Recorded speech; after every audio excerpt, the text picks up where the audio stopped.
예, 오늘은 로마서 11장을 한번 공부해 보도록 하겠습니다. 로마서 11장은 좀 약간 특별한 이야기가 나오죠. 이스라엘과 이방인에 관한, 이스라엘과 교회의 관계성에 관한 이야기를 하고 있어요. 저는 로마서 11장을 소제목을 정했는데 남은 자 이론 이렇게 제목을 정해봤어요. 렘넌트 뷰리 수 있는데 남은 자 이론. 남은 자란 도대체 무엇인가? 다시 말하면 이스라엘에게도 남은 자가 있고 우리 교회의 시대에도 남은 자가 있고 이방인 시대에도 사실 남은 자가 있거든요. 남은 자란 어떤 의미가 있는 것인가? 그 남은 자와 우리와의 관계성에 대해서는 또는 어떤 교훈을 찾을 수 있는가에 대해서 같이 한번 생각해 보도록 하겠습니다. 우선 보도를 보면요. 남은 자는 누구인가? 당시 엘리야 시대를 지금 인용하고 있거든요. 10장 3절에 보니까 주여 그들이 주의 대언자들을 죽이고 주의 제단들을 파헤쳤으며 나만 홀로 남았습니다. 그들에 대해 생명도 찼습니다. 그때 주님께서 말씀하시죠. 이제 사도 바울이 인용하는 겁니다. 그에게 주신 하나님의 대답이 뭐라 말하느냐. 내가 나를 위하여 바알의 형상에게 무릎을 꿇지 아니한 사람 7,000명을 남겨두었노라. 하나님 말했잖아요. 네. 그러면서 사도 바울이 이어서 하는 말이 중요합니다. 5절에서 그런즉 이와 같이 현 시대에도 은혜의 선택을 따라 남은 자가 있느니라. 그렇게 말하고 있어요. 이게 무슨 말씀입니까? 이제 엘리야 시대에 하나님께서는 남겨둔 자가 있었다. 잠깐 9장에서도 언급한 바가 있었는데 그런데 11장에서는 본격적으로 남은 자 얘기를 하고 있습니다. 즉 엘리야 시대에 엘리야는 자기 혼자 남은 줄 알았어요. 그러나 하나님께서는 숨겨놓은 남은 자 7,000명을 남겨놨다. 바알에게 무릎 꿇지 않은 자가 있다. 구약의 모든 이야기는 오늘 신약의 그림자라고 볼 수 있겠죠. 그렇다면 이 시대에도 남은 자가 있다는 얘기 아니겠습니까? 현 시대에도 은혜의 선택을 따라 남은 자가 있다. 바알에게 무릎 꿇지 아니한 아합 시대의 남은 자. 오늘날의 그 의미는 무엇일까요? 이 시대에도 남은 자가 있다. 그럼 교회가 남은 자인가? 굳이 교회가 남은 자라면 굳이 남은 자라고 할 필요가 없겠죠. 왜냐하면 이스라엘 유대 백성들 모두 다 오늘날 우리로 말하면 교회에 속한 사람이라고 볼 수 있잖아요.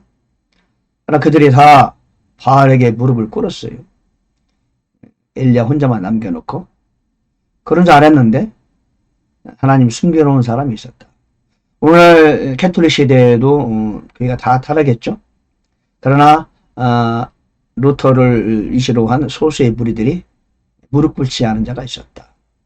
남은 자를 남겨두셨고 남은 자를 통해서 새로운 기독교가 시작된 거죠. 오늘날은 어떤가요? 오늘날에도 역시 마찬가지. 교회는 500년이 흘렀는데 여전히 교회는 세속화의 물결이 교회 안에 범람하고 있죠. 뭐 그중 좋은 교회도 있죠. 그래서 이 시대에 참 깨어있는 사람들 입장에서는 정말로 이 세속에 물들지 않은 사람이 그리도 없는가 한탄하겠지만 하나님께서는 그들에게 답변하시죠. 아니야. 아직 무릎 꿇지 아니한 또 다른 숨겨놓은 자가 있어. 이런 뜻 아니겠어요? 참 오늘날 이 시대 교회를 살펴보면서 우리는 계시록의 2, 3장에 나오는 7교회를 상기하지 않을 수 없어요. 그 교회가 7교회가 나오잖아요. 에베소, 서마나, 보가모, 두아디라, 사덱 교회, 빌라델피아, 라오디게아. 그 교회 중에서 모든 이제 그 성경 해석자들이 말합니다. 오늘 이 시대의 교회는 7교회 중에서 어느 교회와 같으냐? 여러분 잘 아시죠? 성경을 조금만 알고 계셔도 그 정도는 아십니다. 라오디게아 교회라고 그러죠. 라오디게아 교회. 그렇죠? 참 그 교회는 어떤 교회입니까? 눈멀고 가난하고 참담한 교회, 벌거벗은 교회라고 말하잖아요. 그런 교회 한복판에 지금 우리가 살고 있죠. 종말을 맞이하는 그런 교회입니다. 그런 교회 시대에 하나님께서는 렘넌트를 두지 않을 이유가 없죠. 즉 하나님께서 이 타락한 교회 시대에도 택함받은 믿음의 사람이 있다는 거죠. 마치 엘리야 시대에 바알에게 무릎 꿇지 아니한 7,000명을 하나님 남겨두었듯이 오늘날에도 그렇게 세속해 세상에 무릎 꿇지 아니한 숨겨오는 렘넌트가 있다. 그래서 저는 이 하나님의 말씀을 렘넌트 베오리 남은 자 이론 이렇게 제가 이름을 지어봤어요. 그러면서 과연 나는 남은 자에 해당하는 사람인가? 그렇게 세속에 물들지 않고 눈에 보이는 것에 의존하지 않고 사람을 겉모습으로 판단하지 않고 하나님과 나의 관계를 돈독히 해가며 여전히 기도하며 말씀에 심취하며 때로는 금식하며 시간 될 때마다 지옥길로 향하는 사람들을 돌이키기 위해서 복음을 전하는 사랑으로 믿음으로 소망으로 살아가는 그런 사람 중에 내가 속해 있는가 한번 살펴보는 계기가 됐으면 좋겠어요. 10회 5절에 그런 적이 와 같이 이 현 시대에도 은혜의 선택에 따라 남은 자가 있느니라. 주님 그렇게 말씀하고 계십니다. 여러분은 남은 자입니까? 그들은 소수에 불과합니다. 이런 말이 있죠. 어떤 분이 이제 하늘나라에 갔다 예수님을 만났어요. 환상을 열어줬는데 오늘날 교회에서 주님 오실 때 들림받는 대열에 동참할 남은 자는 5%에 불과하더래요. 5%. 100명이라면 5명밖에 안 된다는 거예요. 여러분 많은 사람들이 휴거 대열에 동참한다고 생각하십니까? 아닙니다. 극히 일부만이 하나님께 인정하는 남은 자만이 저는 들림받는 대열에 동참한다고 생각합니다. 살전 4장 16절 주께서 소령과 하나님의 소리와 천사장의 나팔로 하늘로 치니 조차 강림하실 때 죽었던 자가 먼저 일어나고 살아있는 우리도 몸이 변화되어 공중에서 주를 영접할 것이다. 그렇게 들림받는 사건에 관하여 살전 4장 16절에서 미리 예고하고 있습니다. 그러면 그저 교회 다니면 모두 다 들림받는 대열에 동참할 것이냐? 그렇지 않죠. 그렇지 않아요. 남은 자에 속한 그 사람 소수만이 들림받는 대열에 동참하고 나머지는 환난을 통과해야 돼요. 왜 환난을 통과해야 되느냐? 환난을 통과하면서 자기 믿음을 증명해야 되는 거죠.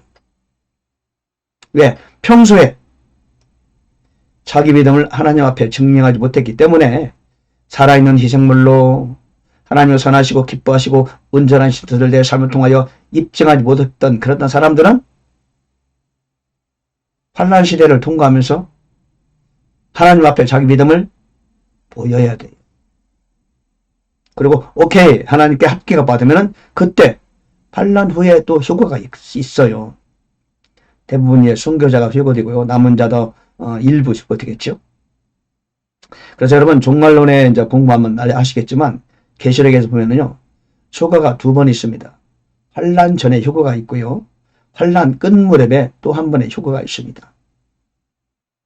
환난 전 휴거는 그 남은 자 하나님께 인정받은 소수의 사람들이 교회 내에서 들림받는 대회에 동참하고 그 환난을 다 통과하고 끝 무렵에 환난을 통과하면서 자기 믿음을 증명한 사람들, 즉 순교자, 그리고 소수의 남은 무리들이 세계 각국에서 다시 한번 더 휴거에 동참하게 됩니다.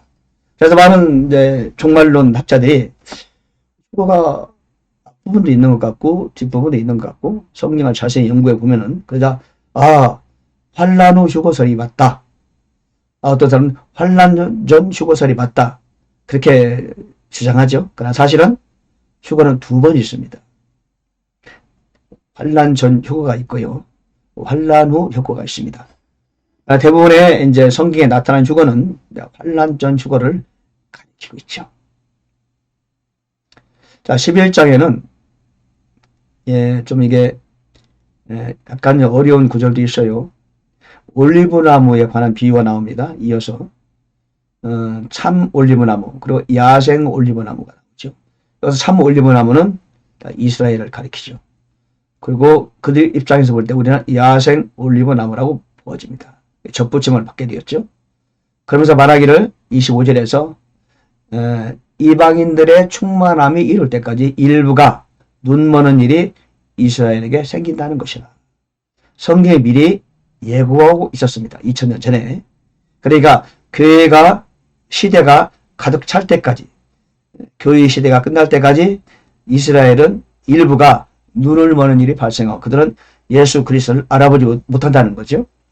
그 환난 끝물에 매가서 예수께서 지상 재림을 하실 때 그때 비로소 그들이 눈이 열린다는 겁니다. 그리고 예수 그리스도를 메시아로 받아들이게 되고 그들이 그리고 민족적으로 회개하며 구원받는다는 것이죠.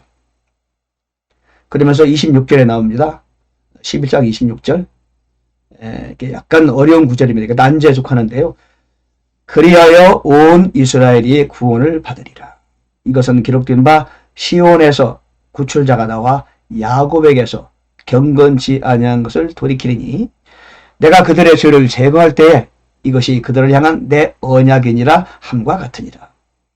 이 말씀이 무슨 말씀이냐면 이사야 2장 3절, 에레미야 31장 33절에 대해서 하나님이 미리 선지자를 보내서 예고한 내용입니다. 즉 온 이스라엘이 구원을 받게 될 것이다. 그때가 언제냐? 그게 바로 오늘 사도 바울을 통하여 로마서 11장에서 얘기하고 있죠. 그리하여 온 이스라엘이 구원을 받으리라. 그때가 언제냐? 바로 환난 끝 무렵입니다. 제가 말씀을 드렸죠. 성경을 해석하기 위해서는 교회와 이방인과 그 다음에 유대인을 세 부류로 나누어서 살펴봐야 된다. 그리고는 특별히 종말론에 있어서 구절을 우리가 연구할 때 이 구절이 유대인을 향한 구절이냐 아니면 교회를 향한 구절이냐 또는 이방인에 관한 구절이냐를 여러분 잘 나눠서 볼 줄 알아야 돼요. 유대인에 관한 구절인데 교회에 적용하면은 그때부터 막 이제 혼란하기 시작됩니다. 특별히 계시록에는 그런 구절이 적지 않이 많이 있습니다. 그때 온 이스라엘이 비로소 그들이 극심한 환난을 겪고 난 다음에서야 그리고 예수님께서 지상재림 하실 때 그때 비로소 예수를 메시아로 영접하게 되는 거죠. 그러면서 온 이스라엘이 민족 전체가 구원을 받게 된다는 겁니다. 물론 일부 거부한 자도 있겠지만은 예수 그리스도라 메시아라고 이미 공식적으로 인정됐다면은 거부할 이유가 없죠. 모두 다 구원을 받는 거죠. 그들이 이스라엘의 역사 속에서는 남은 자라 그런 뜻입니다. 그리고 그때 그들이 예수 그리스도를 영접하고 나서 하나님의 손에 의해 구출을 받고 나서 적그리스도에 의해서 구출을 받게 되죠. 적그리스도가 그들을 죽이려고 할 때 하나님이 그들을 구출해 주는 거죠. 아마겟돈 전쟁에서 예수께서 직접 참여하셔서 그들을 물리치시고 이스라엘을 구원해 줍니다. 그리고는 그들 이스라엘 백성들을 온 지구상에서 가장 높은 민족으로 세워 주시는 거죠. 그리고 천년왕국이 시작되는 겁니다. 그래서 유대인들은 천년왕국 시대에 예루살렘에서 전 세계 민족의 가장 높은 위치에 있게 되고 다른 모든 민족들은 1년 1차씩 예루살렘을 방문해야만이 하나님께서 그 지역에 비를 내려주신다. 그런 말씀이 성경에 있어요. 그리고 우리 교회는 그 시대에, 천연왕국 시대에 부활체를 가지고 예수님과 더불어서 전 지구를 다스리게 되는 거죠. 그래서 이제 누가복음 19장에 10고을 권세를 차지하라, 5고을 권세를 차지하라, 그 말씀이 바로 그때를 말하는 거죠. 상이 많은 사람은 당시에 뭐 10도시나 10마을을 다스리는 그런 역할을 받게 되는 거죠. 하나님이 이제 천년왕국에서 상을 주는 겁니다. 그 천년왕국의 끝무렵에 다시 사탄을 풀어놓고, 그 사탄이 사람들을 유혹하자 천년왕국 시대를 살았던 사람들이 그때 사단의 유혹에 넘어가 다시 한번 반역을 일으키고 하나님께 그들을 물리치신 다음에 천년왕국이 끝나면서, 그리고 이제 흰 보좌 심판이 벌어지고, 그리고 새 하늘과 새 땅이 건설되고 새 예루살렘이 하늘에서 땅으로 내려오게 되는 겁니다. 자, 우리가 때가 되면은 계시록과 종말론에 관해서 공부할 기회가 있을 겁니다. 그때 다시 공부하기로 하고요. 오늘 로마서 11장은 남은 자 이론에 대해서 기억하시면 되고요. 이스라엘에게도 남은 자가 있는가 하면 우리 교회 시대에도 남은 자가 있다. 나는 과연 그 남은 자에 속한 사람인가? 즉 엘리야 시대와 동일한 시대가 이 신약 시대에 다시 한번 똑같은 상황이 펼쳐진다는 거죠. 그리고 오늘 두 번째는 이제 온 이스라엘이 구원을 받게 된다. 환난을 통과하고 난 다음에 이스라엘 전체가 민족적으로 회개를 하게 되죠. 민족적으로 회개하는 것은 역사 이래로 이스라엘이 유일합니다. 그들의 전체 회개가 하고 나서 비로소 예수 그리스도를 메시아로 받아들이고 온 민족이 구원을 받게 되는데, 교회와는 구원하는 방법이 달라요. 그들이 하나님이 약속했던 가나안 땅, 육체적인 구원을 받게 되는 것이지, 우리 그리스도인들이 구원받는 그 부활체로서 영원 세계를 약속받는 그거와는 다릅니다. 하나 더 여러분 짚고 넘어갈 게 있는데요. 예수께서 이제 세례 요한에 관하여 말하죠. 자, 세례 요한이 아니고 침례 요한입니다. 정확히 말하면 성경에는 세례는 말이 없다고 그랬죠. 침례 요한에 관하여 침례 요한이 이제 크냐 작냐 물었을 때 예수께서 말씀하십니다. 여자가 낳은 자 중에 침례 요한보다 더 큰 이가 없도다. 그 말을 해석하면은 구약의 시대에, 예수님 이전의 시대에 그 누구보다도 요한이 가장 큰 자다. 그러나 하늘나라에서는 가장 작은 자라도 그보다 크다 그랬어요. 그 말은 구약 시대의 사람들과 신약 시대 교회에 속한 사람과는 신분이 다르다는 겁니다. 이걸 우리가 이해를 해야 됩니다. 그리고 또 하나 있는데 마태복음 25장에 보면은 열처녀 비유가 나오잖아요. 그 열처녀는요 신부가 아닙니다. 신랑이 왔다. 그들은 신랑을 맞으러 나간 어떤 들러리에 불과합니다. 신부는 지금 집 안에서 기다리고 있어요.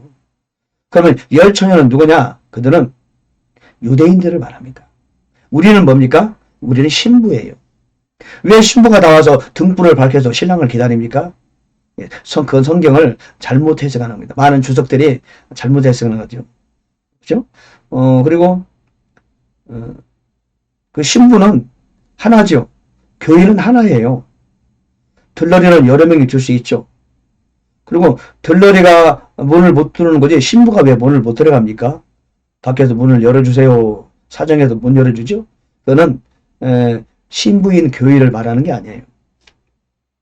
무슨 말씀을 드리냐면은 천년왕국 시대에 유대인들이 그들이 받는 어떤 보상과 교회가 받는 보상과는 질적으로 또는 신분적으로도 다르다는 것을 오늘 잠깐 말씀을 드리는 겁니다. 자, 오늘은 로마서 11장에서 남은 자 이론과 온 이스라엘의 민족적 구원에 관하여 잠시 설명이 드렸습니다. 우리의 오늘 교훈은 뭡니까? 엘리야가 나만 홀로 남았습니다. 오늘 우리도 이 시대에 주여 나만 홀로 남은 것 같아요 라고 고백할 수 있는 그런 믿음을 준비해야 되지 않겠습니까? 그러려면 깨어서 기도해야 되겠죠. 많은 사람을 따라가려고 애쓰지 마세요. 엘리야도 그러지 않았어요. 사도 바울 역시 다수를 따르지 않았어요. 그렇죠? 그는 자기의 모든 걸 걸고 주님만을 따르고 영성을 추구하고 표대를 향해 달려갔고 그렇게 외롭게 고독하게 자기의 길을 갔어요. 사명의 길을 걸어갔죠. 오늘 우리도 마찬가지예요. 오늘 우리도 기도하며 말씀에 심취하며 때로는 금식하며 힘을 다해 전도하며 나에게 맡겨진 사명을 수행하며 주님 오실 날을 기다리는 저와 여러분이 되시길 바랍니다. 은혜 충만하시길 바랍니다. 감사합니다.